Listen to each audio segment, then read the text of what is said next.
오늘 우리 교회에서 예배하는 모든 성도들, 또 우리 교회에 속한 우리 청년 이상 300명 이상의 성도들에게는 그들 모두에게 각기 다른 삶의 이야기들이 있습니다.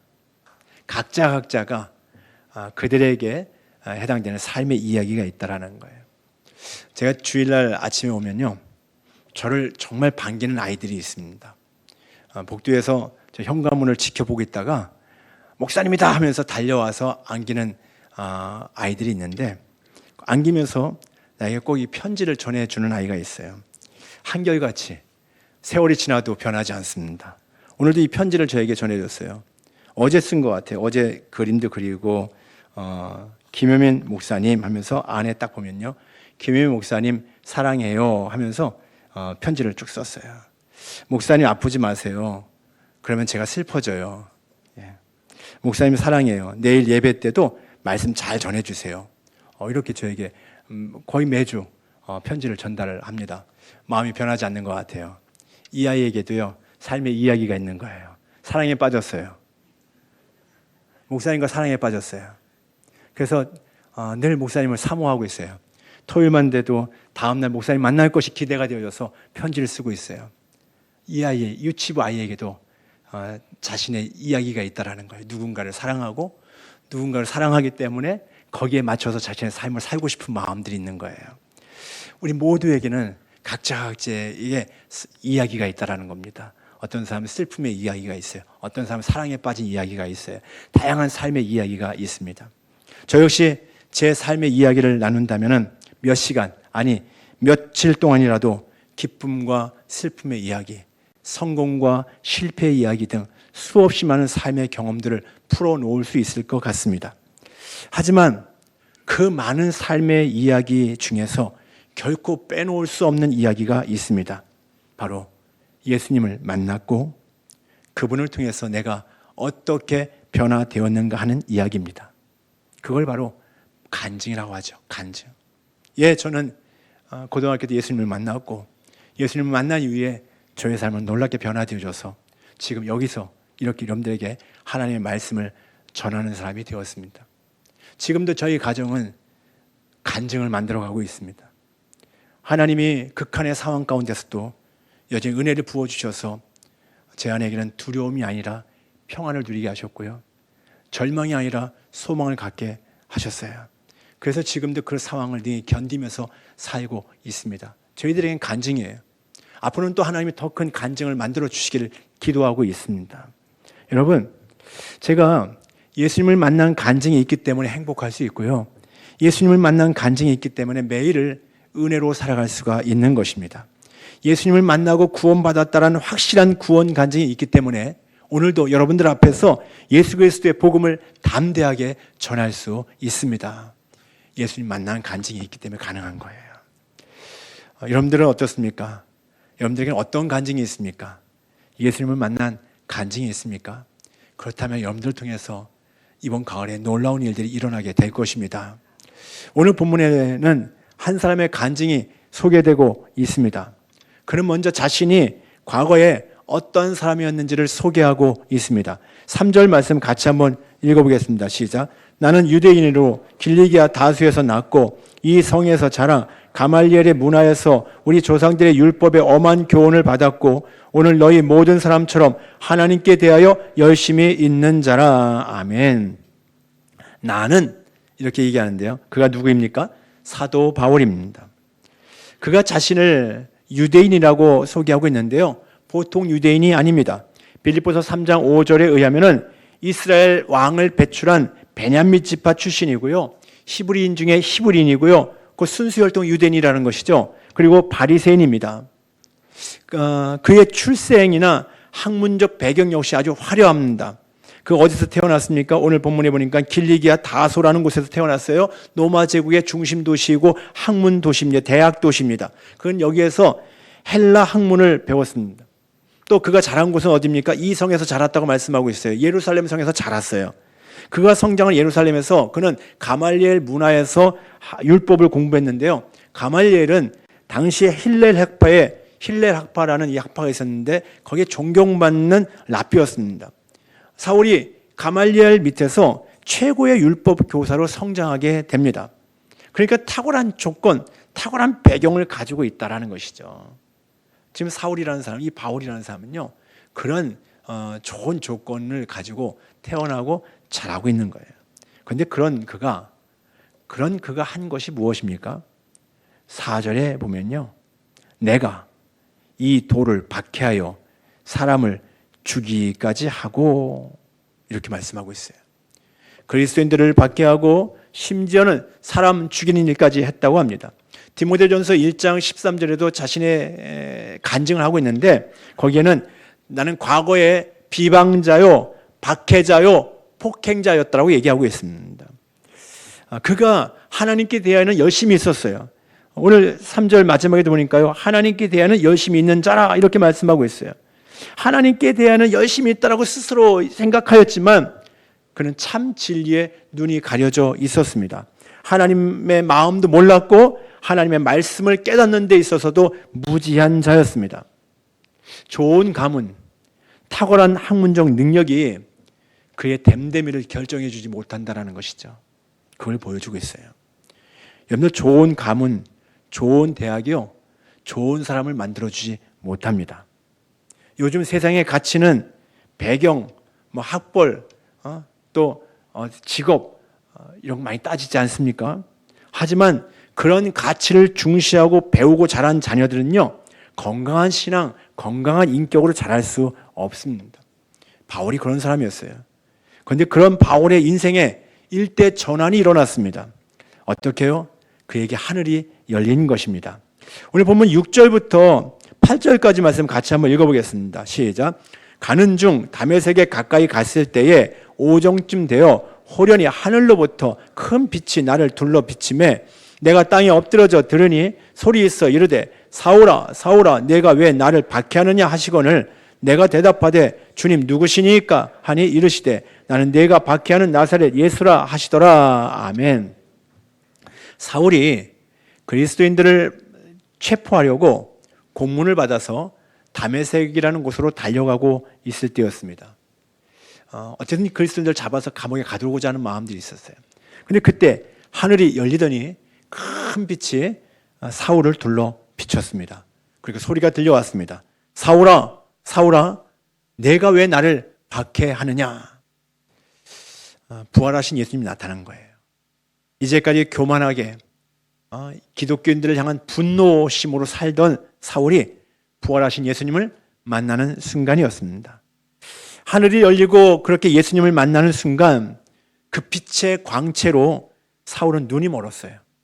아주 찬란한 빛이 비춰지면서 사울은 눈이 멀었어요. 아무것도 보지 못하는 상태가 되었습니다.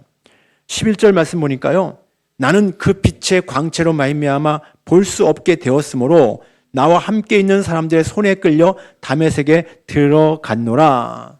다메섹으로 달려가던 이 사울이 눈이 멀어갖고 이제 다메섹을 혼자 갈 수 없는 거예요. 누군가의 손에 이끌려서 다메섹에 들어가게 되었다라고 얘기합니다.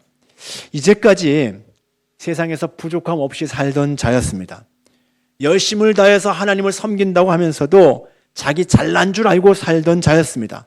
자기가 죄인인 줄도 모르고 그저 자기 자랑, 자기 영광을 따라서 영광을 위해서 살던 자였습니다.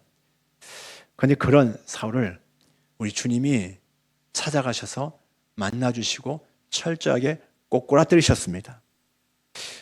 눈을 멀게 하셔서 앞을 보지 못하게 하셨습니다. 이제 스스로 걷지 못하게 하신 것입니다. 주님 만나는 동시에 사울은 세상에 대해서 눈이 멀게 되었습니다. 주님이 하신 것이죠. 이제까지 세상만 바라보고 살았는데, 세상을 따라 살았는데, 세상에서 자기 자랑, 자기 영광을 따라 살았는데 주님 만나는 동시에 세상에 대해서 눈이 멀게 하신 거예요. 그래서 이제는 자기가 사는 것이 아니오 예수로 살게 하려는 것이었습니다. 이제까지 자기가 살았잖아요. 자기 주장으로 살았잖아요. 자기 목적 따라 살았잖아요. 근데 이제는 넌 그렇게 살지 말아라. 예수로 살아라 라고 그렇게 주님이 이끌어 주시는 거예요. 철저히 자아 죽음을 경험해야만 된다라는 것이죠. 주님께 두 손 들어야만 한다는 것이에요. 이 다메섹에서 이렇게 사울이 예수님을 만나게 되는데 이 예수님 만난 사건은 이 사울의 인생에 있어서 가장 위대한 사건이었습니다. 예수님을 만난 이 사울은 개인적으로 영생의 복을 얻었을 뿐만 아니라 그 사건을 통해서 복음 진리를 확실하게 깨달을 수 있었습니다. 그가 하나님을 믿는다고 했지만 예수님을 모르는 자였어요. 오히려 하나님의 뜻을 거스르는 자였습니다. 그런데 이 다메섹에서 주님을 만나면서 자신이 이제 진정한 영생을 누리게 되는 거예요. 뿐만 아니라 복음 진리를 확실하게 깨닫는 기회가 되었습니다. 예수님을 통해서 계시를 받게 된 거예요. 다메섹에서. 그래서 그가 이후에 로마서를 기록하지 않습니까? 고린도 전후서를 기록하고 갈라디아서를 기록하고 바로 성경의 13권을 기록하는 그런 엄청난 위대한 일들을 감당하게 됩니다. 사도 바울이 쓴 성경이 많잖아요. 바로 다메섹에서 주님을 만나고 주님께 계시를 받은 거예요. 또 이 다메섹 사건이 얼마나 놀라운 사건인가 하면요. 바로 그 사건이 사도행전 9장에 나오거든요. 사도행전 9장에서 지금 이 간증하는 이 사건이 벌어집니다. 다메섹으로 가는 사울에게 주님이 찾아와 주셔서 만나 주시는 거예요. 근데 이 사도행전 9장에서 일어난 사건인데 사도 바울이 사도행전 22장에서 오늘 본문에서 그것을 간증하고 있고 사도행전 26장에서 그것을 또 간증하고 있어요. 그만큼 이 다메섹의 회심 사건이 아니고서는 자기를 설명할 수 없는 거예요. 다메섹에서 주님 만난 사건이 아니면은 그는 복음을 전할 수가 없는 거예요. 이 다메섹의 사건이 그의 인생을 말해주고 있다라는 것입니다.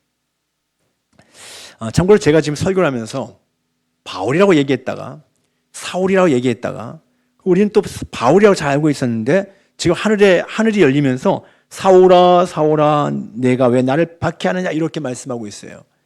왜 바울이었다가 사울이었다 또 사울이었다 바울이었다 이렇게 되고 있는가? 지금 수요 예배 시간에는 사도행전 말씀을 가지고 계속 강해 설교해오고 있습니다. 지금 사도행전 20장까지 말씀을 전했는데요. 오늘 좀 건너뛰어서 주일날 지금 22장의 말씀을 전하는 거예요.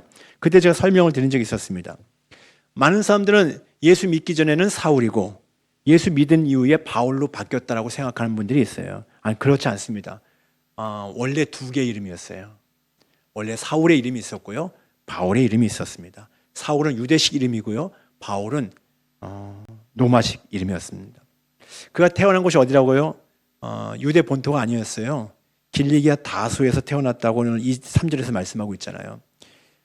유대 본토에서 태어난 것이 아니고 길리기아 다소에서 태어나면서 로마 시민권자가 되어졌어요. 그래서 태어나면서 이름을 로마식으로 바울이라는 이름을 지은 거예요. 근데 그는 유대인이잖아요. 유대인이기 때문에 그는 또 유대식 이름으로 사울이라는 이름도 가지고 있었던 거예요. 두 이름을 가지고 지냈다라는 것이죠. 근데 사실 그 예루살렘에서는 계속 사울이라는 이름을 가지고 생활을 해왔었거든요. 근데 예수님을 사도행전 9장에서 예수님을 만났어요. 근데 예수님 만난 이후에도 그 사울이라는 이름이 계속 사용되어졌습니다. 그러다가 사도행전 13장 9절에 보면은 이렇게 말씀하고 있어요.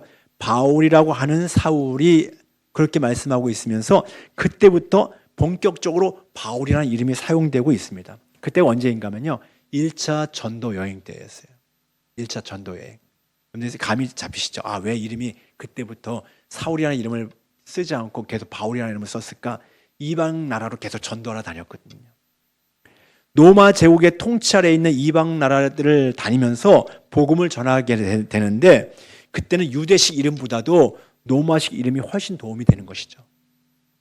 이방 나라에서는 유대식 이름보다도 이방 나라, 그 로마식, 이방 나라 사용하는 로마식 이름으로 사용되어지는 것이 훨씬 복음 사역을 감당하는 것이 효과적인 것이죠.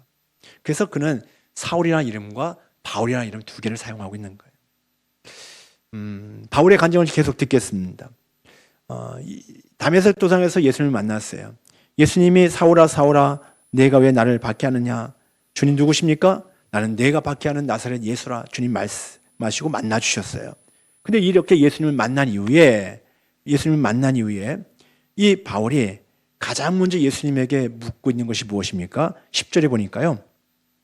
내가 이르되 주님 무엇을 하리이까? 주님을 만나고 나서 이 바울이 주님께 물은 것이 주님 내가 무엇을 하리이까? 이런 질문이었어요. 여러분, 우리가 주님을 만나고 구원의 은혜를 입었다고 한다면 반드시 물어야 할 것이 있습니다. 주님, 내가 무엇을 하리이까? 주님 만났는데도 여전히 내가 중심이 되어지고, 주님 만났는데도 내가 내 생각대로 살고 있고 내가 원하는 대로 사는 것이 아니라, 주님 만났다고 한다면, 그분의 은혜를 입었다고 한다면 그때부터는 주님, 내가 무엇을 하리이까? 주님, 무엇을 원하십니까? 그 주님의 뜻대로 살아가는 것이 믿음의 사람이다라는 거예요. 바울이 그렇게 내가 무엇을 하리이까라고 물었을 때 주님은 아나니아라는 사람을 만나게 하십니다. 그리고 아나니아 사람을 만났을 때 다시 보게 하셨습니다.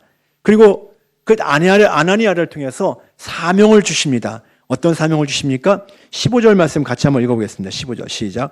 내가 그를 위하여 모든 사람 앞에서 내가 보고 들은 것의 증인이 되리라. 아멘. 아나니아가 이제 바울을 만나서 바울에게 사명을 주는 거예요. 내가 그를 위하여, 누구를 위하여? 주님을 위하여. 내가 만난 주님을 위하여 이제 증인이 되어야 된다라는 거예요. 또 이 사명을 예수님은 더 분명하게 말씀을 해주시는데요. 21절 말씀 같이 한번 읽겠습니다. 21절 시작. 나더러 또 이르시되 떠나가라. 내가 너를 멀리 이방인에게로 보내리라 하셨느니라. 아멘. 증인의 사명을 주셨는데 어떤 증인의 사명인가? 예수님이 직접 말씀하시는 거예요. 이방인들에게 보내신다라는 거예요. 이방인들에게 가서 이방인들에게 복음을 전하게 하신다라는 거예요. 사도 바울은 그 사명 맡은 거예요. 다메섹 도상에서 예수님 만나고 사도 바울은 증인의 사명을 맡았는데 특별히 이방인들에게 가서 복음을 전하는 사명이에요. 그리고 그 후로 사도 바울은 평생 복음을 전하는 삶을 살았습니다. 어떤 고초 가운데서도 기쁨으로 선교의 사명을 감당했습니다. 사도 바울에게 다메섹 사건은요, 과거의 일로 끝나지 않았어요. 나도 과거에 주님 만났었는데, 다메섹에서 주님이 이렇게 만나주셨는데, 그것으로 끝나지 않았어요. 그는 오늘을 살아갈 때 다메섹에서 만난 그 감격으로 살아가고 있어요. 그래서 간증하고 있는 거예요. 다메섹에서 주님 만난 그 감격으로 오늘 그 주님을 증거하는 삶을 살고 있다는 것입니다. 그의 간증은요, 지금 오늘 살펴본 그의 간증을 보면은 예수님을 만나기 전에 자신의 삶이 어땠는가를 말해주고 있어요.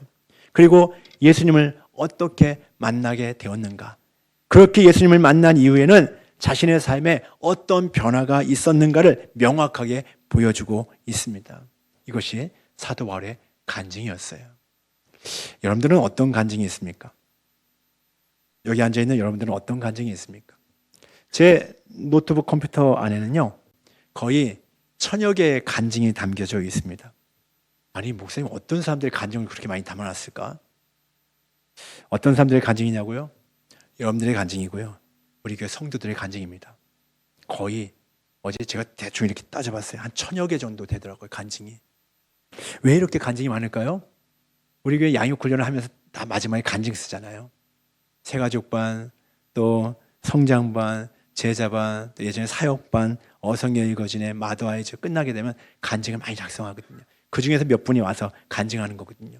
그거 제가 다 모아뒀어요. 어떤 분들은 뭐 성장반도 2번, 3번 훈련 받으신 분들도 있고요. 그러다 보니까 간증문이 한 1000여 개가 되는 거예요. 주님의 복음을 깨닫고 변화되어가는 눈물의 간증이 넘쳐나고 있어요. 여러분들에게도 동일한 간증이 있는 거 아닙니까? 동일하게 예수님 만났잖아요.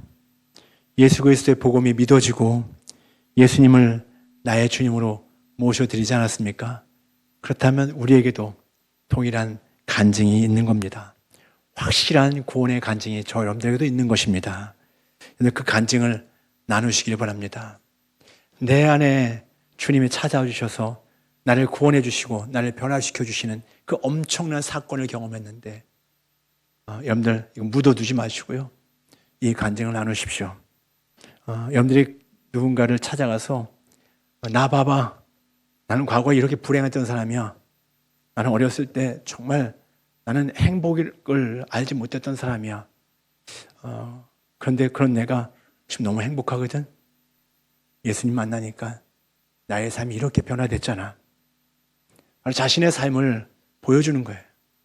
자신의 삶의 그 구원의 간증을 나눠주는 겁니다. 근데 이 구원 간증은 능력이 있어요. 나에게 이미 경험된 것, 내가 머리로 배운 것을 전하는 것이 아니라 내가 이미 경험한 것을 전하는 것이기 때문에 이 구원 간증이 능력이 있는 것입니다. 여러분들 자신이 예수님 만나면 구원받을 수 있고 변화될 수 있다라는 가장 확실한 증인입니다. 가장 확실한 증인이에요. 왜? 여러분들이 경험했기 때문에. 여러분들이 모시고 있는 주님이기 때문에 그 주님을 나의 경험을 통해서 말해주고 보여주는 거예요. 출애굽기 18장에 보면요. 우리가 지금 날마다 솟는 샘을 출애굽기를 계속 묵상하고 있지 않습니까? 출애굽기 18장에 보면은 모세가 자기 장인 이드로에게 구원 간증을 하고 있습니다. 출애굽기 18장 8절에 이렇게 말씀하고 있어요. 모세가 여호와께서 이스라엘을 위하여 바로와 애굽 사람에게 행하신 모든 일과 길에서 그들이 당한 모든 고난과 여호와께서 그들을 구원하신 일을 다 그 장인에게 말하매라고 말씀하고 있습니다. 그 장인은 이방인 제사장입니다. 그런데 이방인 제사장인 장인에게 하나님이 어떻게 자신과 이스라엘을 구원해 주셨는가 자세하게 설명을 하고 있습니다. 당시에 강력한 패권 국가였던 애굽을 10가지 재앙으로 하나님이 무너뜨리신 일과 또 이스라엘을 애굽에서 그렇게 이끌어내셨고 가로막힌 홍해를 하나님이 어떻게 가르시고 그들을 건너게 하셨는가, 또 광야에서 메추라기와 만나를 통해서 그들을 어떻게 먹이셨는가, 느비dim 반석에서 물을 내셔서 목말라 하는 백성들을 먹이신 일, 또 아말렉 전장에서 승리하게 하신 일, 이 모든 것이 하나님이 하셨다라는 것을 자기의 장인 이방인 제사장에게 간증을 하는 거예요. 이런 간증을 할 때 하나님이 자신들에게 어떻게 은혜를 베풀어 주셨는가, 어떻게 구원하셨는가를 간증할 때 이 미디안 제사장 이드로가 놀라고 있습니다. 놀라면서 이렇게 반응을 하고 있어요. 여호와를 찬송하리로다. 이제 내가 알았도다. 여호와는 모든 신보다 크신 하나님이시다. 이렇게 간증하고 있어요. 이렇게 고백하고 있어요. 아니, 이방인 제사장이 모세의 구원 간증을 듣고, 야, 내가 이제 알았네. 하나님이 진짜 하나님이네. 하나님이 크신 하나님이네. 그러면서 그 하나님을 찬송하고 있는 거예요. 그리고 나서 그 이방인 제사장 이도로가 뭐 합니까? 제물을 가지고 와서요, 하나님께 제사를 드리고 있습니다. 아니, 미디안의 수호신에게 제사를 드렸던 사람이, 미디안의 신에게 제사를 드렸던 사람이 이제 하나님께 제사를 드리고 있는 거예요. 여러분들의 간증은 또 다른 영혼에게 하나님의 살아계심을 전하는 것입니다. 이 간증은요, 나의 이야기를 하는 것 같지만 사실 그분의 이야기를 하는 거예요. 나를 만나주시고 나를 구원해 주신 예수 그리스도. 나 같은 죄인을 사망 가운데서 건져주신 예수 그리스도. 지옥을 향해서 쉴 새 없이 달려가던 나를 주님이 만나주셔서 방향을 트시고 바로 천국으로 가게 하신 그 주님. 그 간증은 바로 그분의 이야기를 하는 겁니다. 그분의 이야기. 근데 이 이야기는요, 결국에는 그분의 이야기로 끝나는 것이 아니라 우리가 간증할 때는요, 그들의 이야기가 되는 거예요. 그들의 이야기.